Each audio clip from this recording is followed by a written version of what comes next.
ইমামতির চাকরিটাকে এই সমাজের মানুষ এখন ঘৃণার পাত্র বানিয়ে ফেলছে।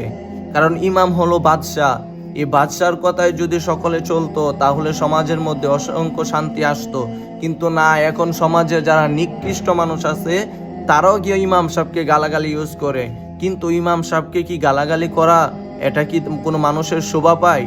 না, এটা কখনো মানুষের শোভা পায় না। ইমাম সাহেব হুজুর হলো সম্মানের মানুষ, তাদেরকে সম্মান করতে হবে। কিন্তু না, এখন সমাজের মানুষ হুজুরের দোষ খুঁজে, যে নিজে সালাম দিলে দিবে, না দিলে নাই, কিন্তু হুজুর সালাম দিতে হবে। যদি সালাম না দেয় হুজুরের চাকরি থাকবে না।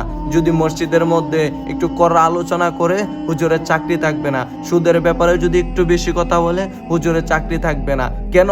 হুজুরা তো সত্য কথা বলতে হবে, হুজুরদের সত্য আলোচনা করতে হবে। এতে যদি আপনাদের অসুবিধা হয় তাহলে আপনাদের মাইন্ডসেটটা পরিবর্তন করেন। এতে হুজুরের দোষ কি? সকলে সমাজের লোক শুধু হুজুরের দোষ, হুজুরের দোষ, হুজুরের দোষ খুঁজতেছেন। তাহলে হুজুরের যদি দোষ হয় তাহলে হুজুরকে বিদায় দিয়ে আপনি পরে রক্ত থেকে নামাজ পড়ান, দেখি আপনার কতটুকু ক্ষমতা আছে।